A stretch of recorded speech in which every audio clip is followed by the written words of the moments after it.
Oh, bright. What's up, guys? Pat's Plumbing.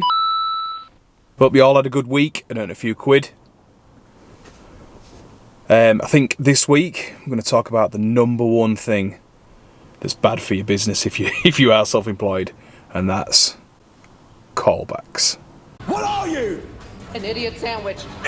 I had one this week. Turned out to be a bit of a nightmare. Thought I'd just take you guys through it and just show you how I dealt with it, basically. So, without further ado, smash that like button as usual, and let's get straight into it. Zoom. And you see, you get F2. Yeah, it's running hot now and it's going cold. Yeah. And F2, and so it keeps cutting out. Yeah. And then it starts getting F2 if you get about halfway through bath. Yeah, so it'll cut out a few times and then it'll go to F2 then, so yeah. And it's getting hot again now, he says. Yeah, 99 degrees. So you can turn that off now. In fact, no, leave it on. Leave it on. Leave it on. I'll just let all the heat run out of it, because yeah. So what I'll do then is I'll service it up, and I'll change the plate over because it's probably blocked. Okay. Brilliant, yeah. How much more? Yeah.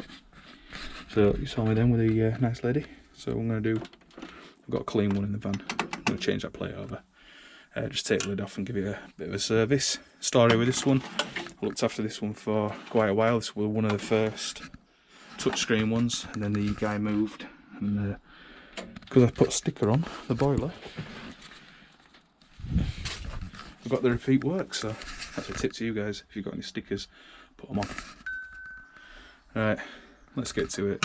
Don't know how many times I need to show you this, so I'm just going to get straight to it and then get into that plate. Alright, let's go.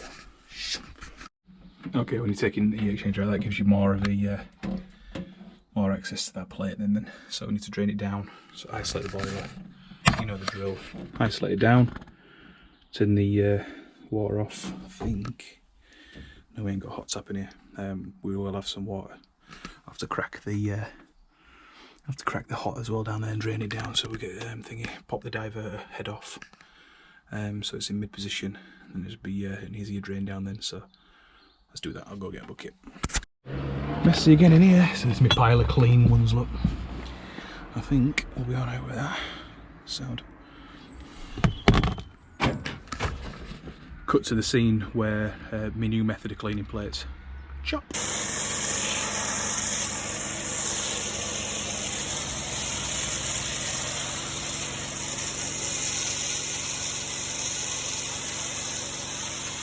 So, as usual, water looks nice and clear, but the hoses and the plate tell a different story. In fact, they are bad. They aren't too bad at all. Obviously the plate's red, so I'm draining this down. Let's get this plate out. Like I was saying before, I just whip off that diverter motor. It just helps them with the putting it in mid position. It just helps with the drain down. Keep the water out of the case. There will be water, but not as much. So I'm doing it now, nice and slowly. Make sure there's no bloody not pissing out. Oh, I made a rookie mistake. I should have pumped the vessel before I did this. It's a rookie mistake. Gosh, you hate to see it. I'm getting excited. So if you just crack it just a little bit, you can hear it sucking in. Just gonna help with draining this out. Way more water than I thought in there, look. So yeah, just don't take it out all the way, just crack it so you can get some air in it. Lovely. Another thing to note as well, if it's your first time doing it, note the way of the plate's pointing. So can you see the arrows? So that's a good indication that you get it the right way in when you put it back in again. So the writing's at the top as well. So if you're not sure, hang on, just put it down. Arrow that way up, then you know which way it's going in again. So you can see in there, rammed, there it is, look.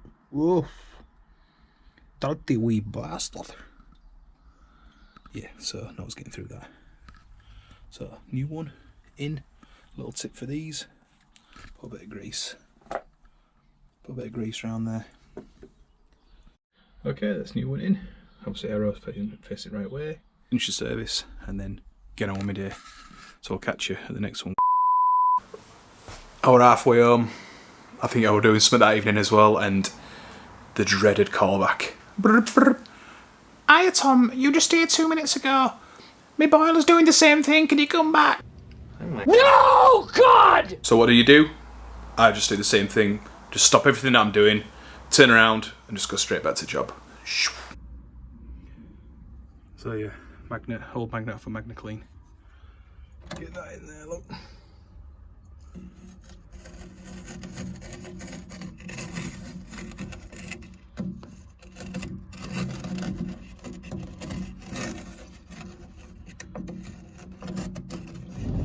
See that?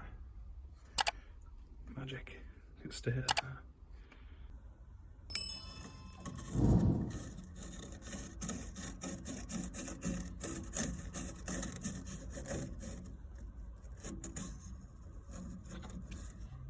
Ooh, that'll do it. Crikey. So, my favourite thing ever, hindsight 2020. So to prevent that callback, what I could have done is I could have just stripped the whole hoses out and everything, and made sure that it were all clear. But in my defence, they felt clear. Everything felt good, like it should do. But as you could see, when we went back to it, it were absolutely caked. So the main problem right at the end was, I'll show you a picture now, insert picture, that the back of the main heat exchanger was just clogged solid, so there were never going to be any circulation through that.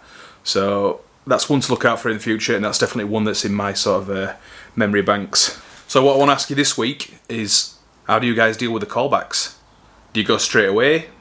Do you go the next day? What do you do? Like I said, I've explained before, I just go straight away because, you know, I feel responsible. I feel like I've just been paid for that job. I haven't done it right, so I'm going back. So leave a comment below, tell me how you get on with it. Thanks for watching this week's video. If you enjoyed it, please, please, please smash the thumbs up button. It means the world to me, and it means the world to the YouTube algorithm, so more people can watch my amazing videos. Bro, what are you talking about, man? Coming back midweek with a review from a product that Milwaukee sent me this week. It's the new M18 grinder, so look out for that one. And with that being said, have a great rest of your weekend. Don't forget to subscribe, and I'll catch you next time. Cheers.